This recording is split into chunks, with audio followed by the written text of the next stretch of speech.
গণঅভ্যুত্থানের ১ বছর পূর্তি উপলক্ষে যে জুলাই ঘোষণাপত্র সেখানে পাঠ করা হলো, সেখানে ইতিমধ্যেই কিন্তু সেই ঘোষণাপত্রে জনগণের আশা আকাঙ্ক্ষার প্রতিফলন ঘটেনি। সেখানে কিন্তু জনগণ কিন্তু একটা বলা যায় বড় ধরনের একটা আঘাত পেয়েছে, একটা ধাক্কা খেয়েছে।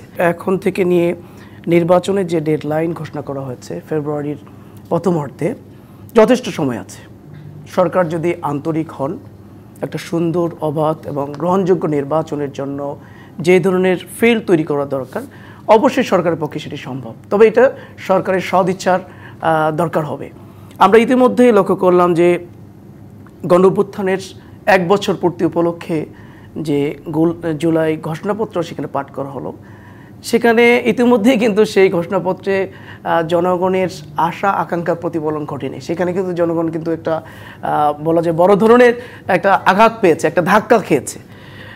আমরা আশা করি এখানে যে বিষয়গুলো আসা দরকার ছিল, অনেকগুলো বিষয় এখানে আসে নাই।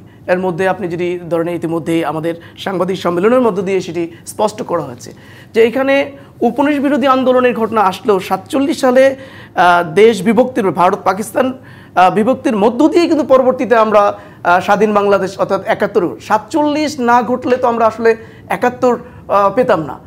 তো 47 এখানে পুরোপুরি ইগনোর করা হলো। এর পরবর্তী দেখেন যে এখানে যে ইয়ের পরে শহীদ রাষ্ট্রপতি জিয়া রহমানের যে ৭ই নভেম্বর এখানে স্থাপন, যেটা আমরা অ্যাপ্রিসিয়েট করেছি, কিন্তু ১৯৭৫ সালের ১৫ই আগস্ট এটা জাতির জন্য কিন্তু বড় ঘটনা। যে ঘটনার মধ্য দিয়ে জাতি আবার নতুন করে বাঁচার স্বপ্ন দেখেছে, বাক স্বাধীনতা ফিরে পেয়েছে, সব কিছু, কিন্তু সেই ঘটনাটা এখানে উল্লেখ করা হয়নি। এরপরে যদি আমরা লক্ষ্য করি যে এই সরকার বিগত ফেসিবাদী খুনি হাসিনা সরকার ক্ষমতায় আসার পরই যে প্রথম যে ঘটনাটি ঘটলো এখানে, যেটি হলো পিলখানা হত্যাকাণ্ড, এটা জাতির ইতিহাসে বড় ধরনের ঘটনা, যেখানে রাষ্ট্রের দুইটা বড় বাহিনীকে একেবারে পঙ্গু করে ফেলার জন্য, তাদেরকে ধ্বংস করার জন্য পার্শ্ববর্তী একটা দেশ সেই সময় খুনি হাসিনার সরকারের উপর ভর করে তারা একটা কাজ করেছিল, সেই ঘটনাটিকে স্থান পায়নি। পরবর্তী সময় আমরা দেখি যে এখানে শাপলা চত্বরে যে ঘটনাটি ঘটলো, এটা বড় ঘটনা একটা।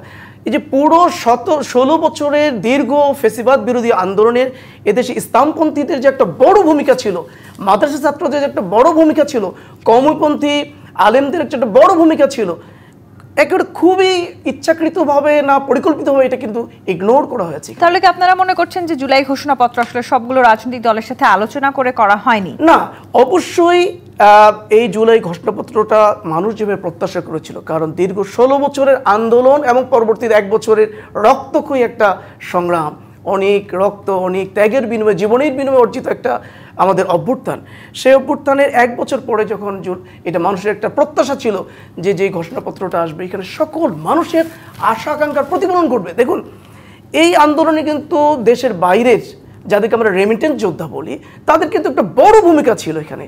তারা রেমিটেন্স বন্ধ করে দিয়ে ওই সময় সরকারকে কিন্তু বড় ধরনের একটা থ্রেট দিয়েছে, কিন্তু জুলাই ঘোষণাপত্রে তাদের কিন্তু কোনো কথা আনে নাই। তো এখন এই বিষয়গুলো আমরা যেটা দাবি দিয়েছি, 3টা মোটা দাগে আমাদের দাবি আছে।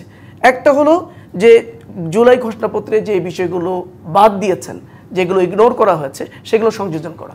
2 নম্বর, যে জাতীয় ঐক্যমত্যের কমিশন রাজনৈতিক দলগুলো নিয়ে বসে যে একটা ঐক্যমত্যে পৌঁছানোর চেষ্টা করা হচ্ছে, যে জুলাই সনদ করার জন্য, রেডি করার জন্য, এই জুলাই সনদ যেটাই হোক না কেন, জাতীয় ঐক্যমতের এখানে সব রাজনৈতিক দলগুলো যেই যেই বিষয়গুলোর উপরে ঐক্যমত পোষণ করবেন, অবশ্যই সেটার একটা আইনি ভিত্তি তৈরি করতে হবে। কিন্তু সেই জায়গাটিতে আসলে একটি নির্বাচিত সরকারও তো প্রয়োজন, যেহেতু আপনি সেটাকে আসলে সংসদে নিয়ে যাবেন এবং বলার চেষ্টা করছেন যে সেখানে অবশ্যই নির্বাচিত সরকার তো প্রয়োজন।